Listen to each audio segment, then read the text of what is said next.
Fito haciendo con FIA en Hijos de Punta, son las 2:36 de la tarde.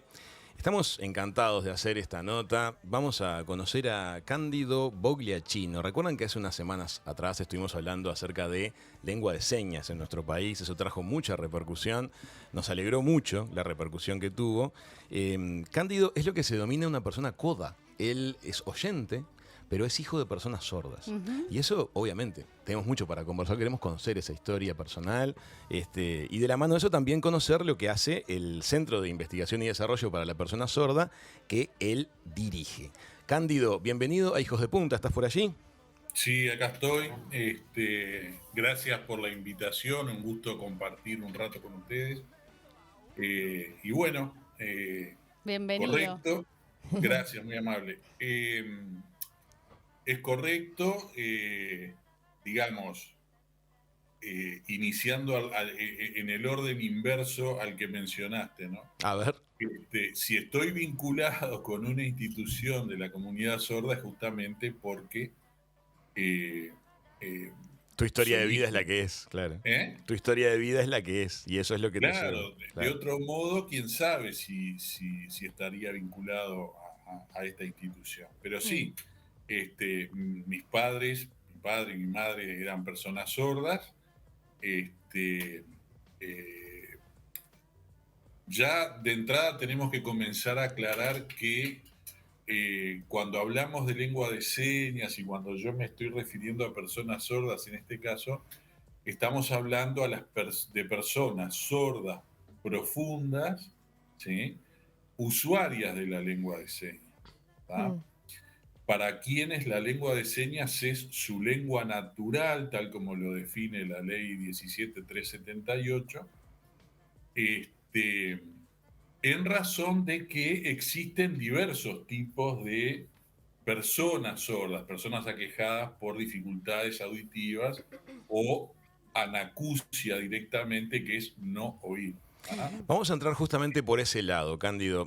Sí, Primero vamos a entender, para que la audiencia se pueda hacer esa idea, imaginar de qué estamos hablando, qué es el concepto de lo que llamamos la lengua materna y cómo se comporta el tema de la lengua materna en las personas que tienen algún tipo de deficiencia auditiva. Vamos a entender ese primer concepto. sí, cómo no. Cuando nosotros llegamos al mundo, y aún antes, ¿no? Pero bueno, vamos a partir de ese momento. Cuando llegamos al mundo, nos bombardean una serie de estímulos sensoriales, ¿sí? O sea, luz y oscuridad, colores, sabores, ¿verdad? Lo salado, lo dulce, lo amargo, ¿verdad? Nosotros poco a poco vamos guardando en distintos cajoncitos acá adentro, ¿no? En la cabecita, esas vivencias, esos recuerdos y van formando nuestra memoria. O sea, vos a un bebé le podés arrimar un gajo de limón una vez y reírte de la cara que pone, 2 veces, capaz que 3. Pero seguramente la tercera o cuarta vez ya tire la cabecita para atrás porque en un cajoncito guardó que eso no. Comprendo. Claro, Por asocia. algún motivo no, y después lo reafirmará. Y Bien. lo mismo ocurre con todos los sentidos, ¿verdad? O sea, lo áspero de lo suave, de lo caliente, de lo frío al tacto, en fin. La audición juega un papel fundamental en nuestro desarrollo del lenguaje. No me voy a poner a explicar ahora, googleenlo, desarrollo del lenguaje, incluyendo los oyentes, ¿verdad? Y a partir de ahí es que se produce el desarrollo de nuestro proceso intelectual, cognitivo, emocional. ¿ah? Porque empezamos, perdón, te interrumpa, Cándido, Sí, empezamos a asociar con lo que nos van diciendo nuestros papás, con lo que vas asociar escuchando. sensaciones con palabras. Con lo que nadie te viene a decir nada más que qué bonito, Ajá, ajó, ajó, eso es lo que te dicen. ajá, Ahora, vos escuchás un montón de otras cosas, bien, ¿tá? bien. Poco a poco, con el paso del tiempo, de una manera espontánea, porque creo que ninguno de nosotros, ni nadie que nos escuche, de bebé haya tenido un profesor de español, ¿no? Para aprender a No, hablar. Claro. no ha sido necesario como concepto. Aprendimos por el mero hecho de escuchar. ¿Tá? Entonces, la incorporación de la lengua materna se produce de manera espontánea y significativa. ¿Qué quiere decir? Mucho tiempo. ¿Tá? En realidad, ¿cuánto tiempo? Toda la vida. ¿Tá? ¿Cuántas palabras tenemos hoy en nuestro vocabulario que hace 5 años no las teníamos? ¿Verdad? ¿Cómo van, discúlpenme el juego de palabras, cómo van variando las variaciones de la lengua? ¿Qué es eso? Y no habla igual un adolescente que un adulto joven, digamos, no habla igual un adulto joven que un adulto mayor, no hablamos igual en Montevideo que en Maldonado. Comprendo. Eso es así. ¿Tá? Sí. Bien, ahora, eso se produce, repito, de manera espontánea. Y se transforma, la lengua materna se transforma en general en lo que llamamos lengua primera. ¿Qué es la lengua primera? Aquella con la cual pensamos. ¿Tá? Y yo en este caso en general uso un ejemplo cuando me refiero al tema y es el siguiente. Pensemos un domingo a la tarde que te estás viniendo de vacaciones, o sea, yo ando por ahí generalmente en Punta del Este o en La Paloma, ¿no? Uh-huh. Entonces, domingo de tarde estás viniendo manejando en la ruta y decís, mañana lunes, otra vez, ¿qué tenía? Yo que no tengo una actividad sistemática, digamos, que vaya a hacer lo mismo todos los días. A ver, mañana, ¿qué era que tenía que hacer? Tengo la entrevista con la radio a las 2:30, tengo que aprontar el equipo, qué sé yo. ¿De qué manera lo procesás eso? Es como un diálogo interno que está hecho de palabras. De palabras que no pronunciás. Que no las, exacto, las pensás y no las pronunciás. Diciendo, o sea, escuchás tu voz que te está hablando. Exacto. ¿Y eso por qué pasa? Porque escuchaste cuando naciste, porque incorporaste un montón de términos. Sí, sonidos de usos y de aprendizajes incidentales. O sea, no quiero desviarme demasiado, ¿viste? Pero el hecho de escuchar no solo permite el desarrollo intelectual, cognitivo y demás, sino que además te dota de aprendizajes incidentales que vamos a usar otro ejemplo que acostumbro utilizar. A ver. Este fue clarísimo. Sí, este fue clarísimo porque ya nos hacemos la idea de cuál es el problema que surge. Y a mí ya me generó una intriga enorme esta pregunta que nunca la tuve, es ¿cómo piensa un sordo? Porque claro. Eso estaba pensando. A eso vamos. O sea, ¿cómo aprende a comunicarse un sordo? ¿No? El usuario natural de la lengua de señas es la persona que nació sin oír o que quedó sorda antes de que se le llenaran los cajoncitos. Claro, en su temprana infancia. Sí, entonces no tiene el español como combustible, digamos. Así como hay autos que funcionan a nafta y otros a gasoil, y otros eléctricos ahora, en lo que respecta a lengua, ¿verdad? Las personas que nacieron sordas o que quedaron sordas de su temprana infancia no tienen noción del sonido y funcionan a otro combustible. ¿Tá? Claro. Y por tanto necesitan tener contacto con iguales hablantes de lengua de señas desde la más temprana edad. Varias veces me preguntan, ¿y desde cuándo debería un bebé? Y desde que nace. Desde que abra los ojos. El proceso es exactamente el mismo. Sí, sí. Se dan cuenta que lo que estamos comentando es algo fascinante, que pocos hemos reparado en esta reflexión, claro, como tantas otras cosas, ¿no? Y para eso hacemos el programa, para que justamente todos estemos ahora imaginándonos cómo es no tener el estímulo auditivo desde la temprana infancia y en función de eso, cómo estructurar los pensamientos, que actualmente para nosotros es una especie de oraciones que leemos en el aire y no las verbalizamos. Y a mí me lleva también a la inteligencia, ¿no? Como el tipo de inteligencia. Yo me imagino que la mayoría de las personas hablantes tenemos desarrollado una inteligencia como más concreta, más matemática en ese sentido. Una forma de pensar. Una forma de pensar, sí, la inteligencia, claro, no como intelectualidad. Claro, sí, te entiendo. Y me imagino que la inteligencia de la gente sorda es mucho más abstracta. Es otra. No sé si la palabra es abstracta, pero no es... Más concreta en general, ¿sí? Sí. Mira. Más concreta en general. A la abstracción te lleva un dominio completo, digamos, de una lengua, ¿sí? Que se transforma en razonamiento. ¿Estamos de acuerdo? Ajá. El caso de las personas sordas profundas no difiere del de la sociedad en general con sus particularidades. ¿A qué me refiero? Primero, al cerebro no le interesa cuál es la lengua con la cual desarrolla el lenguaje. ¿Tá? Cuando se pregunta cuáles son las dos lenguas naturales del ser humano, la respuesta en general es la lengua oral y la lengua escrita. No. ¿Tá? La lengua escrita no es una lengua natural. La lengua escrita es una convención aparte, ¿verdad? Entre hombres y mujeres que se produjo en determinado momento y que es lo que divide a la prehistoria de la historia. ¿Se acuerdan del museo? Claro. Sí. La capacidad de dejar un registro escrito. Yo siempre, le robo un segundo, yo siempre digo, lo decía antes, ¿no? Esto para mí que fue en alguna cueva donde uno le dijo al otro, vos ya me estás debiendo demasiado, entonces yo eso tengo que anotarlo en algún lado. Y vos sabés que creo que fue el año pasado, yo te lo vengo diciendo hace años, ¿no?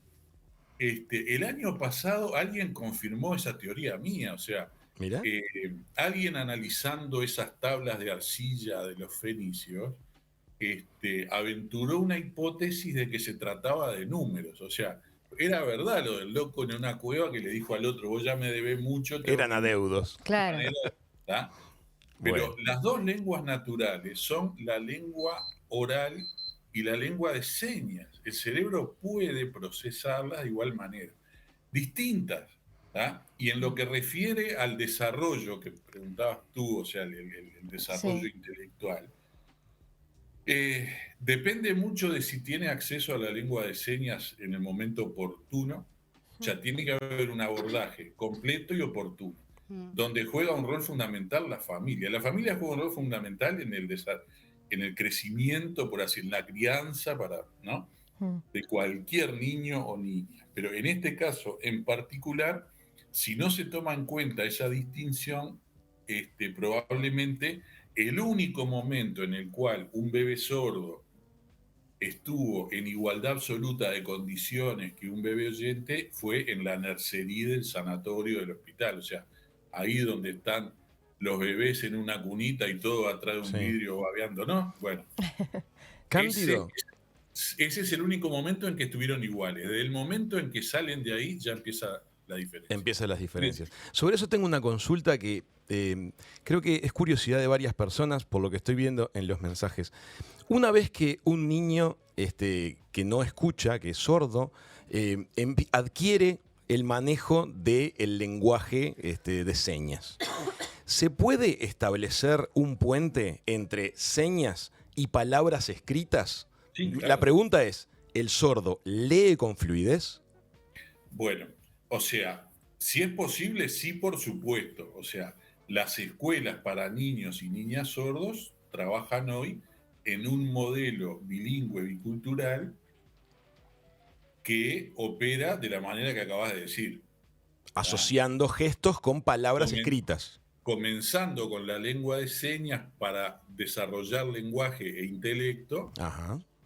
Pasando a la lengua escrita probablemente porque sigue siendo visual. Claro.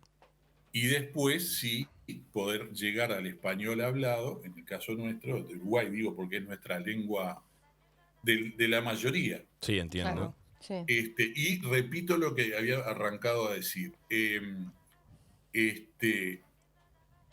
Si un niño o niña sordos no son atendidos oportuna y completamente, su futuro puede estar comprometido, ¿verdad? Su futuro puede estar comprometido. Yo llevo algunos años acá, en este tema. Es más, el nacimiento del Centro de Investigación y Desarrollo para la Persona Sorda, que es CINDE, se produce en ese momento.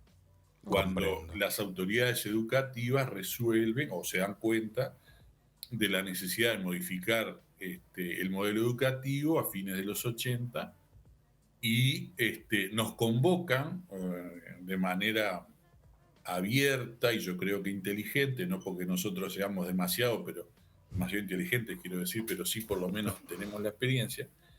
Entonces convocan a la institución y ahí es donde CINDE nace y comienza a funcionar mediados de los 80 Y en el 91 comienza el dictado de los cursos de lengua de señas, a formar intérpretes y a los docentes.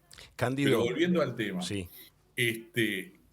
Tal como ocurre, o sea, no sé si ustedes conocen, hay una ley de un matemático de hace muchos de siglos, digamos, la ley de Pareto, que dice que el 20% de las cosas significan el 80% de las ventas. Imagínate un kiosquito, ¿sí? ¿Qué tiene el kiosquero a mano? Los cigarros, la quiniela, los caramelos, los chicles. Comprendo. Ese es el 80% de las ventas. El 15% siguiente representa el 30% de las ventas y después los cordones de zapatos los tenés por allá, claro. La pomada de zapatos anda por ahí. Lo vendés poco, ¿verdad? Bueno, traslada eso a otras realidades y se reproduce. Es decir, incluso en toda sociedad hay un 5% de gente que despega, digamos, ¿sí? Y un 2% que hace la diferencia notoria. O sea, qué sé yo, analicen ustedes, compañeros de liceo, compañeras de liceo, ¿no? Tengo, por decir algo rápidamente, tengo un par, sí, que la verdad que, no sé, qué sé yo, que han tenido X tipo de éxito, ¿no? Y la otra médica cirujana, ajá, que son los que, despegaron, ¿no? Uh-huh. Después la mayoría está en la mediana, ¿verdad? Y 2 o 3 que andan allá haciendo changas. Ponele, ¿sí? Acá, en esta realidad pasa lo mismo. Las personas sordas profundas, claro, perdón, no quiero confundir. No olvidemos que este proceso comenzó en los 90. Es un proceso que involucró a los propios educadores, a las maestras y maestros, ¿no? Entonces se fue perfeccionando, con lo cual recién en los 2000, digamos, que fue madurando, y entonces la gente que salió de ese proceso tiene hoy 30 años. Entonces, aún hoy en la comunidad sorda tenés gente que fue educada en el modelo anterior, que era oralista, entre paréntesis, habla o te pego, literal, y el nuevo modelo. O sea, hoy conviven los dos, en la comunidad sorda, personas sordas que pertenecen, si así se pudiera decir, a los dos distintos modelos educativos. ¿Ah? Y lo mismo ocurre con el tema de la atención que les haya prestado su familia y la voluntad que ellos hayan tenido por salir adelante. Entonces tenés un grupito de gente que es universitaria, a pesar de esa limitación, o sea, profesionales universitarios, tenés otro grupo de gente en el medio, empleados principalmente del Estado, o sea, el empleador por excelencia de las personas con discapacidad es el Estado, y finalmente otro grupo que, bueno, se revuelve, ¿sí? Y muchos con determinadas dificultades de comprensión que pueden llegar a ser relevantes, ¿no?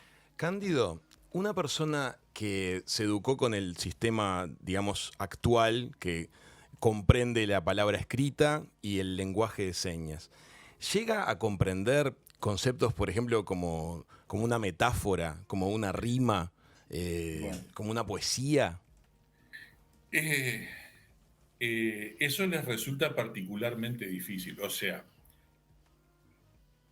antes de profundizar en eso, permítanme decir lo siguiente. A ver. La lengua de señas no es una forma alternativa de hablar español. Ajá. O sea, no pretende eso, entiendo. Sí, yo siempre digo a los estudiantes que comienzan que lo que van a comenzar a aprender no es a sustituir palabras de una frase por gestos. Bien. ¿Verdad? Al estilo, ¿se acuerdan? No sé si lo han visto, no sé si se sigue aplicando, pero entre barcos o entre barcos y tierra se usaba un sistema de banderas, ¿verdad? Sí, correcto. Bueno, no se trata de eso. O sea, no se trata de usar el español de otra manera. No. La lengua de señas tiene su propia gramática, su estructura, su sintaxis, que es distinta del español. Y otra cosa, otro mito que hay que derribar no es universal, ¿verdad? Sí. Ahí es como que hay idiomas, cada país tiene su lengua de señas, lo aprendimos en la charla con... Así como hay inglés, francés, alemán, etcétera, hay lengua de señas de distintos de cada país. Está entendido. O sea, eso como elemento fundamental a tener en cuenta, y entonces el aprendizaje de la lengua de señas no difiere del de cualquier otra segunda lengua. Requiere la misma atención, esfuerzo, dedicación, etcétera, que aprender, ponele, alemán o chino. No digo inglés porque más o menos todos nos damos cuenta. No quería irme de tema, pero te entendí. O sea, pero por ejemplo, en la comunidad de quienes hablan ya lengua de señas, podemos decir que hay un cierto tipo de creación artística que solo es disfrutado por las otras personas que hablan lengua de señas. ¿Hay poetas? La lengua de señas, como es visual gestual, no favorece, o por lo menos las personas sordas no han tenido una tendencia hacia lo que tú decís. Todo lo que tiene que ver con metáforas, doble sentido, rimas y demás les resulta difícil. Claro. Y acá lo asocio con algo que ocurrió al principio de este año y que ya se está conversando para el siguiente, y es el carnaval. A ver. Claro. A ver, cuando al gran público vos le mostrás que hay un intérprete en una murga, todo el mundo felicita, dice qué bien, qué bárbaro, habría que enseñar la lengua de señas de la escuela de manera obligatoria, eso todos los días lo es. Y qué fenómeno, qué bueno que las personas sordas puedan participar. Los que probablemente puedan participar, y está bien que lo hagan, son las personas que quedaron sordas por la edad, por una enfermedad, por un accidente. Sorderas adquiridas, digamos. Por el mero paso del tiempo. Pero hay un problema ahí. Esas personas no usan la lengua de señas. Claro, tendrían que adquirirlas. No, ¿para qué? Claro, tienen otros recursos, o sea, escriben. Las únicas personas que, habiendo escuchado y llenado los cajoncitos de español y por lo tanto funcionan con español, pero después precisan la lengua de señas, son los que quedaron en la niñez, en la alta niñez o en la preadolescencia, ya funcionan a español, claro, ya piensan como vos dijiste hoy, pero ¿qué pasa? En la escuela todo bien, está la maestra, te atiende, te dedica tiempo. En el liceo nadie te va a dar pelota.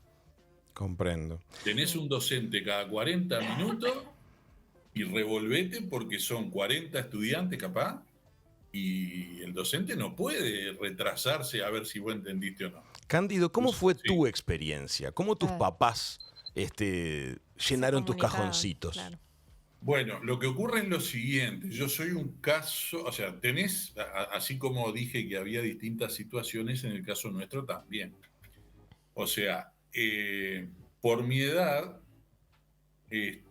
yo me crecí en una familia donde, por ejemplo, mi abuela vivía con nosotros, oyente, y una tía, hermana de mi padre, andaba en la vuelta, no vivía con nosotros, pero sí muy cerca, entonces yo no fui ajeno al proceso de cualquier niño oyente de escuchar y escuchar. Comprendemos. Claro. O sea que esas figuras fueron claves en tu desarrollo psíquico. De todos modos, simultáneamente incorporé la lengua de señas de manera natural. O sea, las únicas personas para las cuales la lengua materna es la lengua de señas somos nosotros o los sordos hijos del padre sordo. Claro. Y en tu mente, hoy, ¿hay pensamientos que a veces no son en lenguaje verbal?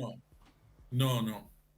Y es más, si vos me preguntás, con tu experiencia, decime cómo piensa un sordo. Nadie lo sabe. Claro. O sea, me lo puedo imaginar, pero no puedo afirmar. Pero te lo puedes imaginar igual que lo podemos imaginar nosotros. No es que no estás dentro de esa no he vivido la mente. experiencia, ¿sí? Amigas, amigos, ustedes saben que hay una película que se llama Coda. Es una película que cuenta una historia de una chica que tiene un talento para el canto muy particular. Es oyente y es la única oyente de una familia de sordos. Es muy emocionante. Una película muy emocionante que la pueden ver en Amazon Prime. Cándido, imagino que esa película la habrás visto. Sí, y la familia Bélier también. Sí, es anterior y es la misma. ¿Es la misma historia? Es francesa, una película francesa de hace 10 años más o menos. ¿Tú recomendás que la audiencia mire esa película o hay aspectos que no tiene están un bien?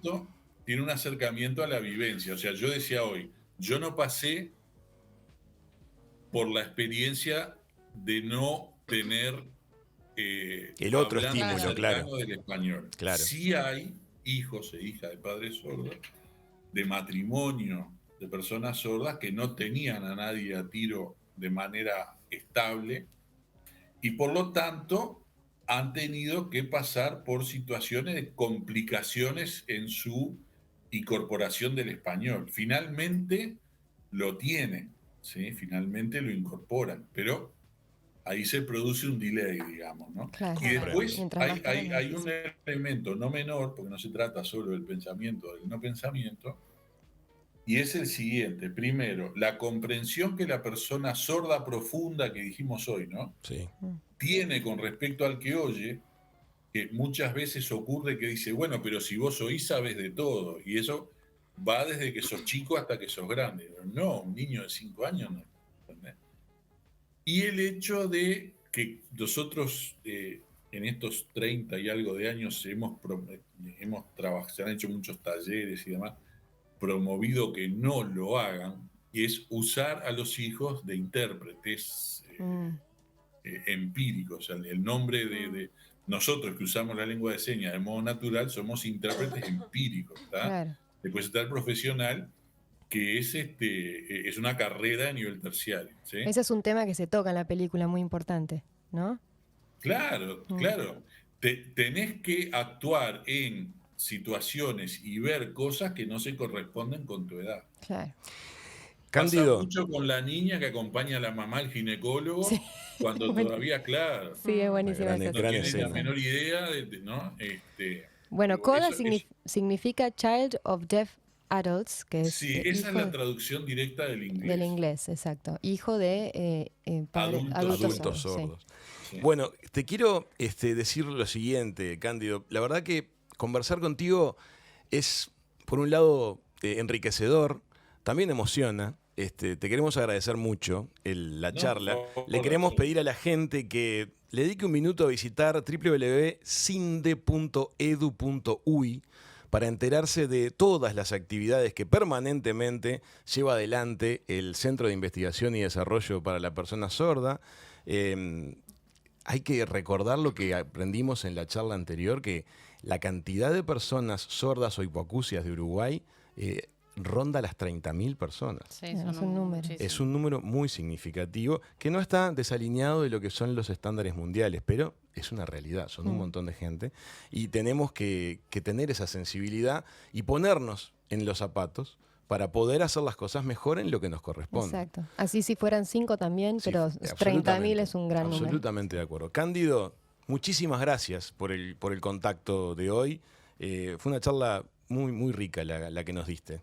Bueno, ha sido un gusto. Yo estoy a las órdenes. Lo mismo si quieren, digamos, si les aparecen consultas que ustedes consideren que son importantes de los oyentes o de ustedes mismos, me las mandan. Claro que por sí. WhatsApp que lo contestamos. Muchas gracias, Cándido. Gracias. Muchísimas gracias, Cándida. Amigas, amigos, Cándido Bogliacchino, director del Centro de Investigación y Desarrollo para la Persona Sorda, nos hizo aprender un montón de cosas. Sí. Ha pasado por la mesa de Hijos de Punta. En unos minutitos viene Susana Mangana. Ya venimos con más.